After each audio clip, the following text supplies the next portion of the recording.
Que el Señor los bendiga, hermanos, hermanas, amigos, amigas, familia. En este día vamos a tocar un tema importante. El tema es, o el título de este tema es Jesús no es débil. Jesús no era débil y Jesús no es débil. ¿Por qué?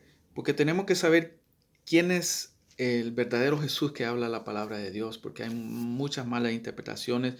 A un extremo ponen a Jesús como un guerrillero militante que llama a tumbar los gobiernos a la fuerza. De ahí vienen izquierdistas y personas que piensan que un golpe de Estado y tuercen la palabra de Dios. Y el otro lado están los que dicen, no, Jesús era un pobre, mansito todo el tiempo, no decía nada contra nadie, no se enfrentaba a nadie. Entonces tenemos que saber quién es verdaderamente Jesús. Primero, él no era gordo. Segundo, no era divilucho. Él trabaja con su mano. La palabra de Dios en Mateo 13:55, si podemos leerlo, dice lo siguiente. Cuando están hablando personas sorprendidas porque Jesús estaba hablando que como que se tenía poder en el sentido de sanaba personas, a los enfermos, enseñaba doctrina, teología y todo esto. Entonces la gente decía, ¿no es este el hijo del carpintero? En Mateo 13:55. ¿No se llama su madre María y sus hermanos Jacobo, José, Simón y Judas? Y la palabra aquí traducida es tecnón, que no es simplemente un carpintero de madera como hoy en día, implica una persona que trabaja con la madera y la piedra, un hombre que trabaja con las manos. Jesús no era débil, era un hombre fuerte. Entonces, en ese entonces, a los 30 años ya podía tomar el negocio, el oficio del padre, y ya en este caso era un carpintero, pero él tomó obviamente el oficio del Padre Celestial, ¿no? Eh, entonces, no era un hombre débil. Y vemos cómo él le respondió a los fariseos cuando ellos hablaron acerca de qué es lo que decía Herodes de Jesús.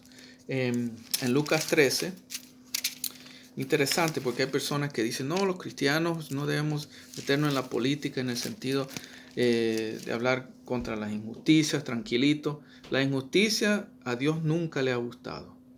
Y entonces a través de toda la Biblia y muchos de los castigos que trajo incluso al pueblo de Israel era por la injusticia contra el pobre, contra la viuda, contra el huérfano, contra los inmigrantes, contra todo tipo de injusticia, contra injusticia contra las mujeres, en el sentido de los matrimonios, en el divorcio y todas estas cosas, contra los machistas, contra los gobernadores que estaban haciendo cruel gobernante sobre las personas.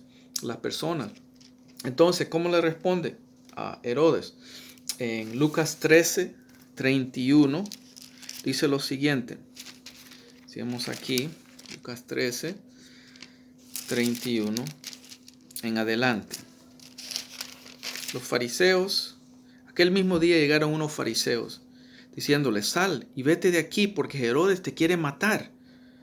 Y les dijo, id y decida a aquella zorra, he aquí echa fuera demonios, y hago curaciones hoy y mañana, y al tercer día termino mi obra. Y no le dice zorro, le dice zorra, que es un insulto más grande, ¿no? En Cantares, el libro de Cantares 2:15, que lo escribió el rey Salomón, dice que la zorra daña la viña, ataca la raíz y no permite que la flor llegue a la fruta después de la flor. Y entonces también esto es una ilustración de cómo personas así, cuando están malos gobiernos, no permiten que las personas lleven fruto. Entonces, recordamos en Mateo 7, habla de Jesús, dice, por los frutos los conocerán. Pero entonces le llama a Herodes una zorra. No era una persona débil, ya, no tenía pelo en la lengua. Hablaba lo bueno, bueno, lo malo, malo, y lo blanco, blanco, negro, negro. Y entonces aquí vemos también que no era un militar guerrillero. En Juan 18, hablando, respondiéndole a Herodes, no, Pilato, en Juan 18:36 en adelante dice lo siguiente. Jesús le respondió, mi reino no es de este mundo. Si mi reino fuera de este mundo, mis servidores pelearían para que no fuera entregado a los judíos, pero mi reino no es de aquí. El reino de Dios no es de aquí.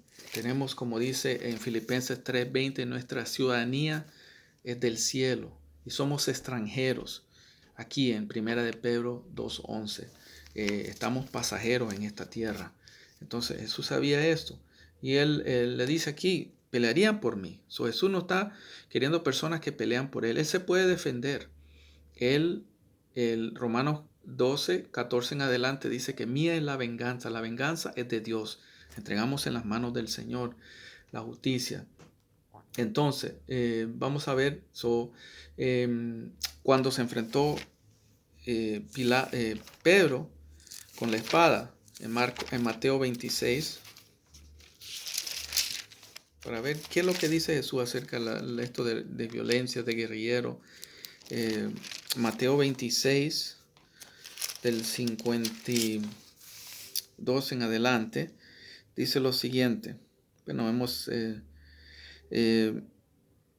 51. Pero uno de los que estaban con Jesús, que era Pedro, extendiendo la mano, sacó su espada e hiriendo a un siervo del sumo sacerdote, le quitó la oreja. No es solo una pequeña herida, le cortó la oreja.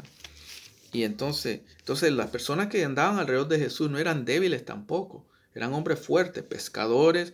Estaba Judas el celote, que era un ex guerrillero, que los celotes eran personas que querían tomar de fuerza, pelear contra los romanos y sacarlo de la tierra de Israel.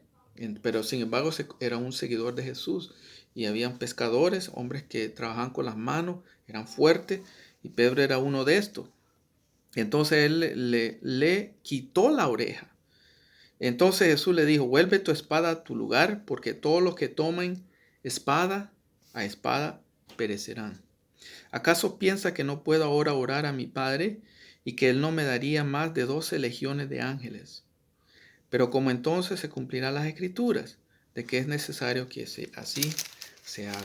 Estaban a la disposición de Jesús legiones, que es más de lo que controlaba un centurión, que eran 100 soldados, si no me equivoco, eran por lo menos 1000 soldados, una legión, estamos hablando de 2000 o más, dependiendo qué tipo de legión en el ejército romano.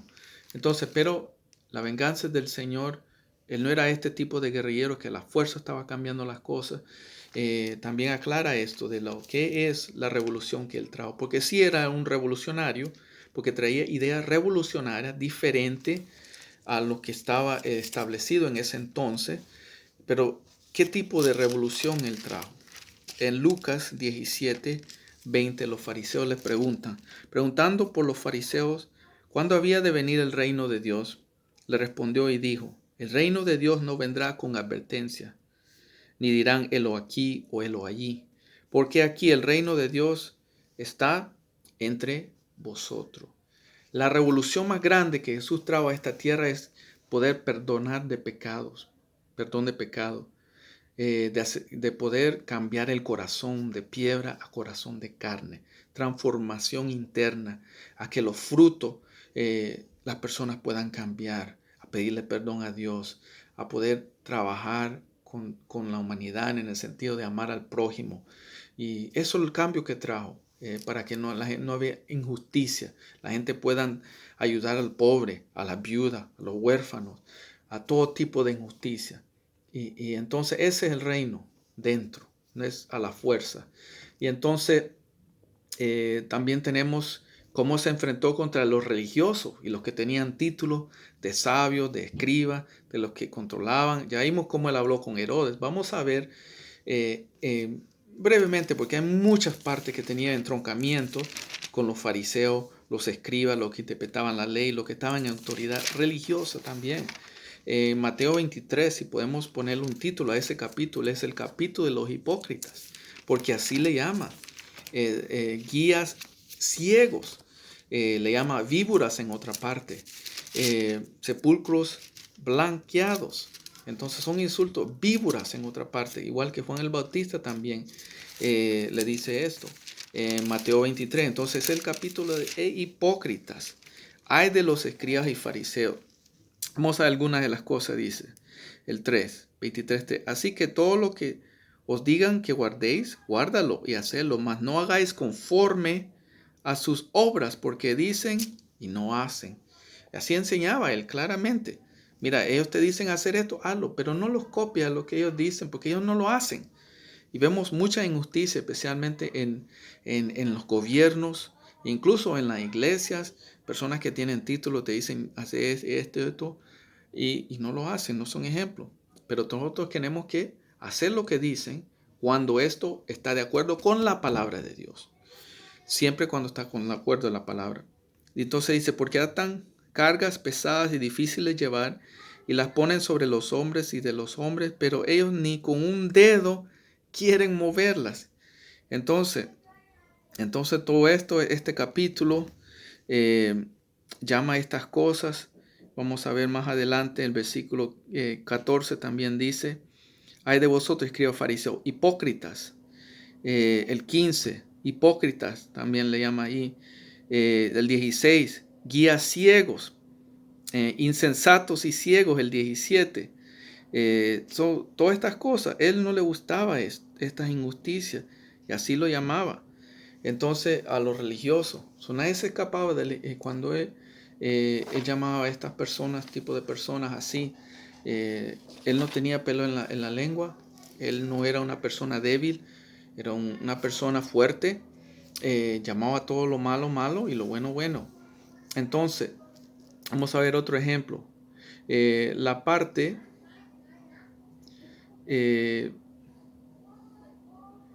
que tenemos que ver aquí es, hablando con sus discípulos, seguidores también. Él le exhortaba a sus seguidores, a Pedro unas cuantas veces lo exhortaba, a los discípulos decía, ustedes de poca fe, hombres de poca fe, ¿cuánto tiempo voy a estar más con ustedes, no? Pero era para exhortarlos para edificación. Es la diferencia, un líder que exhorta para edificar. Después él trataba con ellos, les enseñaba más en detalle, porque ellos le preguntaban después aparte, en privado, todo tipo de estas cosas. Él sabía cómo manejar todas estas cosas, ser un líder verdadero. Vamos a ver entonces en Juan 6, esta parte que está hablando Jesús, que Él es de pan, Él es del pan, refiriendo a la doctrina, a la enseñanza. Vemos entonces en Juan 6, 46, 47 en adelante, dice lo siguiente. De cierto digo, el que cree en mí tiene vida eterna. Yo soy el pan de vida. Vuestros padres comieron el maná en el desierto, refiriendo a los 40 años que los israelitas estaban en el desierto antes de entrar a la tierra prometida. En el desierto, el maná en el desierto, y murieron. Este es el pan que desciende del cielo para que él que de él come no muera. Yo soy el pan vivo que desciende del cielo. Si alguno comiere de este pan, vivirá para siempre. Y el pan que yo daré es mi carne, la cual yo daré por la vida del mundo. Entonces los judíos contendían entre sí diciendo, ¿cómo puede éste darnos a comer su carne? Jesús le dijo, de cierto os digo, si no comieres la carne del Hijo del Hombre y beberéis su sangre, no tendréis vida en vosotros. El que come mi carne y bebe mi sangre tiene vida eterna, y yo le resucitaré en el día postrero. Porque mi carne es verdadera comida y mi sangre es verdadera bebida. El que come mi carne y bebe mi sangre, en mí permanece y yo en él. Como me envió el Padre viviente, y yo vivo por el Padre asimismo, y el que me come, él también vivirá por mí. Este es el pan que desciende del cielo, no como vuestros padres comieron el maná y murieron. El que come ese pan vivirá eternamente. Estas cosas dijo en la sinagoga, enseñando en Capernaum. Y entonces, al oír estas cosas, el versículo 60, Juan 6:60, muchos de sus discípulos dijeron, dura es esta palabra, ¿quién la puede oír? Sabiendo Jesús en sí mismo que sus discípulos murmuraban de esto, les dijo, ¿esto os ofende? Pues que si veréis al Hijo del Hombre subir a donde estaba primero. El Espíritu es el que da vida, la carne para nada aprovecha. Las palabras que yo os he hablado son espíritu y son vida. pero hay algunos de vosotros que no creen. Pero porque Jesús sabía desde el principio quiénes eran los que no creían y quiénes le habían de entregar. Y dijo, por eso es que he dicho que ninguno puede venir a mí si no fuere dado por el Padre. Desde entonces muchos de sus discípulos volvieron atrás y ya no andaban con él. Dijo entonces Jesús a los 12, ¿quieres acaso iros también vosotros? Le respondió Simón Pedro, Señor, ¿a quién iremos? Tú tienes palabra de vida eterna. ¿Y por qué sucedió esto? Porque en otra parte, en Mateo 7, Mateo 13, también vamos a leer esto. Dice Jesús que no tiremos nuestras perlas a los puercos, refiriéndose, hay personas que ya llegan a un momento, así eran los fariseos, los religiosos y personas que buscan a Dios por las señales, por los beneficios, pero realmente no están buscando por el corazón. Y hasta eso, esas personas no pueden entender las cosas espirituales.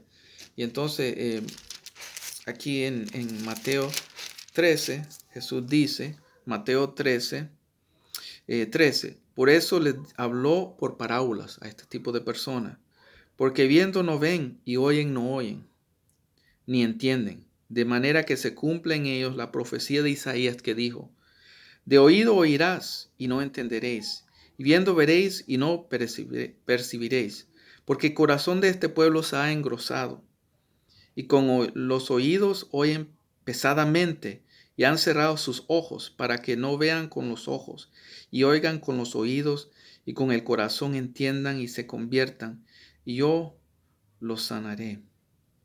Y le dice una bendición a los discípulos y a nosotros y a los que podamos abrimos nuestro corazón y le damos oportunidad a que el Espíritu Santo trabaje en nosotros con todos nuestros defectos y debilidades.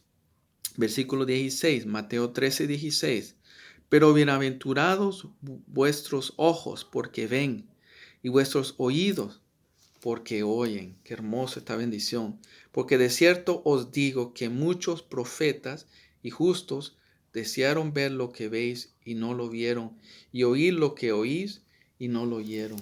Y tenemos nosotros aún una bendición aún más, porque recordamos cuando se le apareció a Tomás, Tomás dudó, y entonces después vio Tomás las manos, la llaga, donde estaban los clavos, y le dijo a él, tú crees porque ves. Bienaventurado el que cree en mí sin no haberme visto. Y nosotros estamos incluidos en esa bendición. Entonces, Dios no era débil. Dios no es débil. Sabemos cómo se enfrentó contra Herodes, contra los religiosos, contra la injusticia. Él enseñaba. Y entonces, pero estas personas no estaban dispuestos a pagar el costo de ser un discipulado. Venid detrás de mí, tomad tu cruz y sígueme. Eso es lo que dice Jesucristo. Recordamos también que él entró al templo, donde estaban estos cobrando falsos, ¿cómo se llama? Por los sacrificios, las palomitas y los animales que se iban a sacrificar en el templo en un instante. Y Jesús se enojó en ese momento y dijo, ¿por qué? Mi casa será llamada casa de oración. Y él tumbó las mesas. Algo de ver esto, él no le pegó a las personas, él no maldició a las personas, en el sentido no los insultó, no dijo malas palabras a las personas.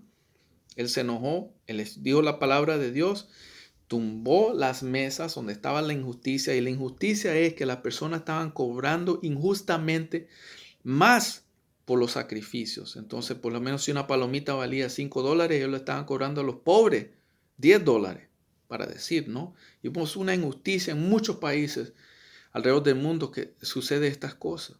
Las autoridades injustas contra los pobres, incluso personas en las iglesias, en personas que se llaman creyentes, en todo tipo de injusticia, todo lo que tiene un título, sea en el gobierno, y están haciendo cosas de injusticia, eso es una injusticia que no le gusta al Señor.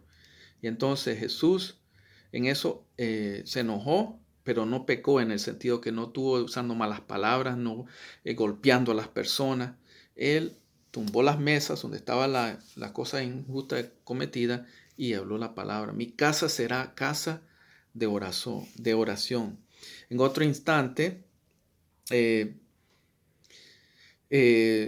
cuando Satanás usa a Pedro, en Mateo 16, 23 al 24, porque Jesús le dice, yo tengo que morir, tengo que resucitar, le está contando lo que va a padecer Jesús. No haz eso.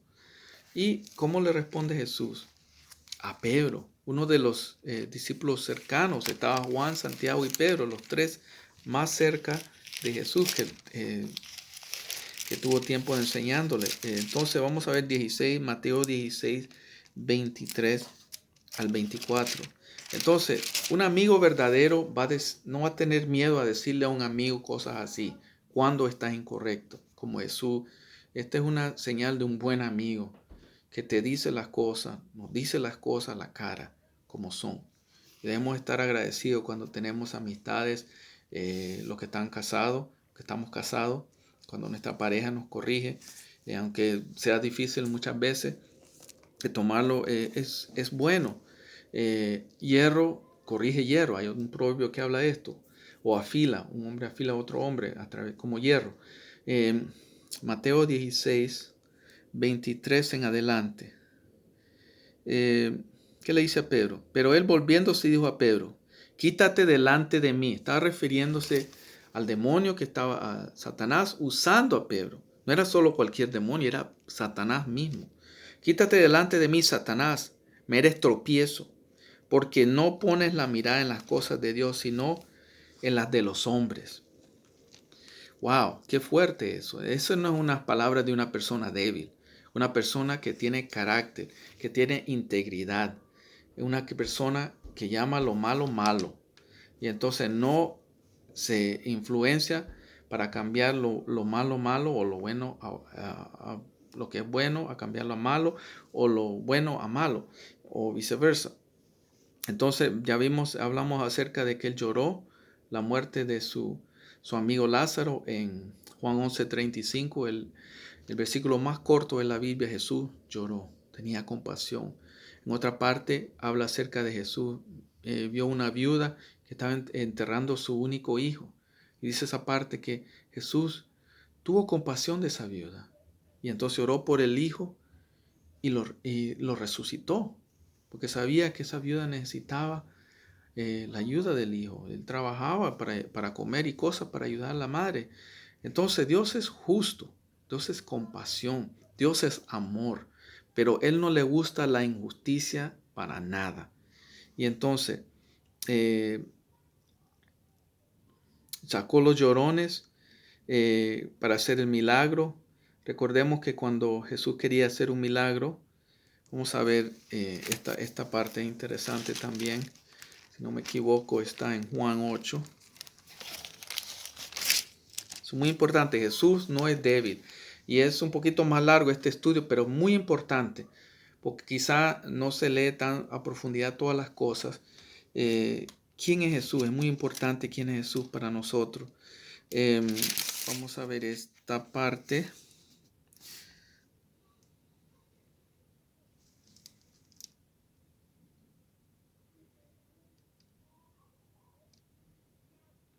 Bueno, no, antes de llegar a eso, voy a hablar acerca de que Jesús no era racista.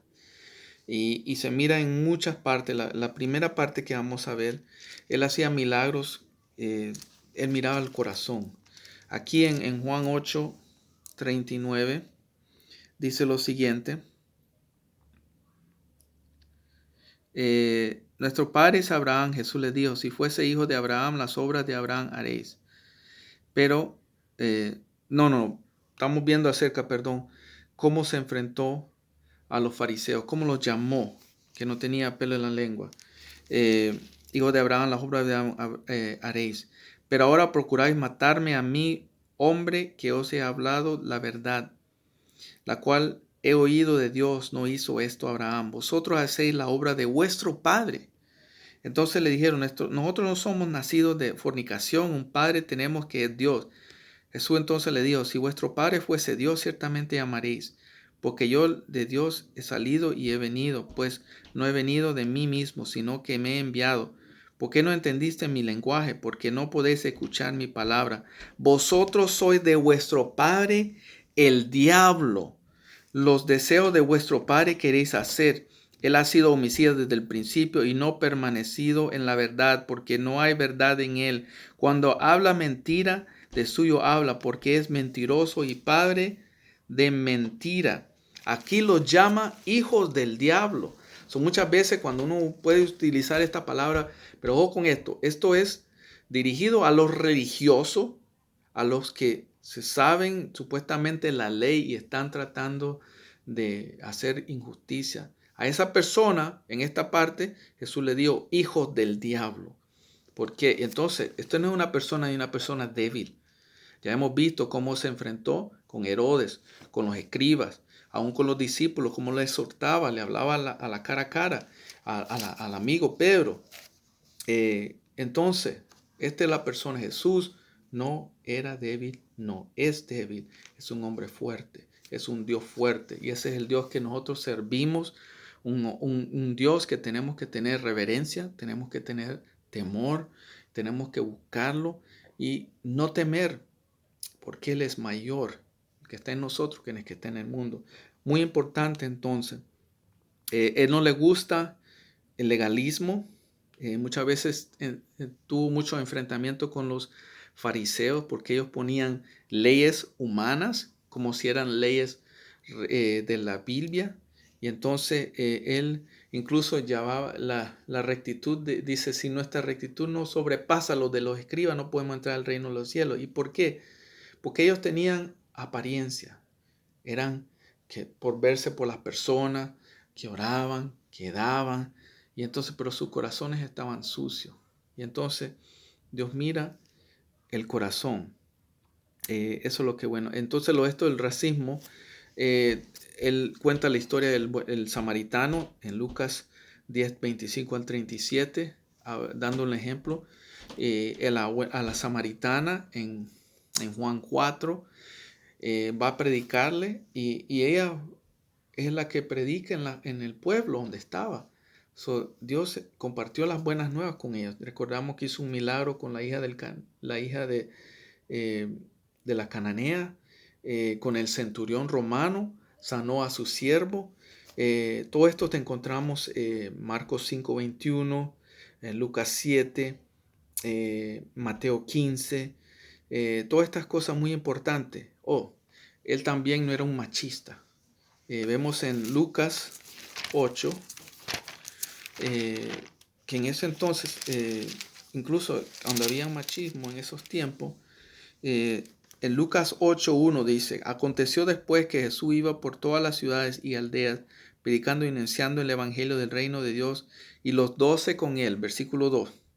Y algunas mujeres que habían sido sanadas de espíritus malos y de enfermedades, María que se llamaba Magdalena, de la que habían salido 7 demonios. Juana, mujer de Chuza, intendente de Herodes, y Susana, y otras muchas le servían de sus bienes. No solo mujeres andaban con los discípulos y con Jesús, sino que ellas pagaban dinero o comida, ellos trabajaban. Entonces Dios no era racista, no era machista, no era este guerrillero fundamental, no era legalista, no era un debilichón tampoco, así flacón, no era un gordón, glotón tampoco, era un hombre fuerte, era Dios, Él es Dios. Y entonces ese es el Dios que nosotros confiamos, ese es el Dios que yo predico, que no me canso de predicar, como hay una alabanza ahí. Sana a los enfermos, reprende a los demonios, cambia a la viuda y de la tempestad. Y yo le alabaré, y yo le alabaré, y yo le alabaré, diciendo gloria a Dios. Qué hermoso esa alabanza. Entonces, estaba la parte aquella que, entonces, hablando acerca de cuando hizo el milagro, creo que que era la suegra de Pedro cuando sanó. No tengo esta escritura a mano, pero brevemente es las personas que le pagaban a personas o venían a llorar cuando muere alguien. ¿Qué es lo que hizo? Porque le dijo, ella está dormida. Y entonces, ¿qué hizo? Se rieron de él y sacó a todas las personas que no creían y se fue con Pedro, Santiago, entraron adentro y sanó a la persona. Entonces, Dios era serio con las cosas que tenían que ser serios, las cosas religiosas en el sentido de cuando se toca de sanar a una persona, reprender los demonios, enseñar la palabra, era serio con las cosas serias. Sin embargo, era una persona que tenía compasión. Estoy seguro que se reía con sus discípulos. Y entonces vemos la manera que él habla, como por ejemplo, a lo Herodes, dígale a esa zorra, todas estas cosas. Era un hombre fuerte, un hombre de carácter, de integridad. Y este es el Dios que nosotros debemos creer, que Él escucha nuestras oraciones. Y hoy en día ese es el Dios que necesitamos. No es débil. Él está en control de todo. Él sabe todo. Y vamos a orar a ese Dios todopoderoso, omnipotente, omnipresente. Señor Padre Celestial, te damos gracias por esta palabra que nos da un concepto correcto de quién tú eres, Señor Jesús. Tú eres un Dios bueno, un Dios justo, Señor de señores, Dios de dioses, Señor Jesús, un Dios de justicia, Señor Jesús, un Dios que no le gusta la injusticia, que tú estás a favor de los pobres, de los huérfanos, de las viudas, de los inmigrantes que están siendo maltratados, Señor Jesús, de todo tipo de injusticia. De los bebés, Señor, que están siendo abortados, Señor Jesús, de todo tipo de injusticia, Señor, tanto con los gobiernos, con los religiosos también, Señor Jesús. Y te pido, Señor Jesús, que cada persona que escuche este video, Señor, pueda entender quién tú eres, Señor Jesús, el verdadero Jesús. Y te puedas encontrar con cada vida, Señor Jesús. Demostrarse, Señor Jesús, que tú eres el camino, la verdad y la vida. Darle vida eterna, Señor. Darle vida en abundancia, Señor. Nacer de nuevo, Señor Jesús. Y librar en cada situación de una manera sobrenatural, solo como tú puedes, Señor Jesús. Y creer que tú no eres débil, Señor. Tú no eres débil, Señor. Tú no estás muerto. Tú estás vivo, Señor Jesús. Tú eres el mismo Dios de ayer, hoy y por siempre, Señor Jesús. Y te venga en cada situación de cada persona que va a ver aquí, Señor, mis familiares, hermanos en la fe, Señor, amigos, Señor, y los que no conozco también, Señor Jesús. Señor, tú no eres respector de personas, tú no eres racista, tú no eres machista, tú eres un Dios bueno, justo, un juez de jueces, Señor Jesús. En el nombre de Jesús oro. Te doy gracias, Señor. Que sean bendecidos con esta palabra de que nuestro Dios es fuerte, Señor. Bendiciones en el nombre de Jesús.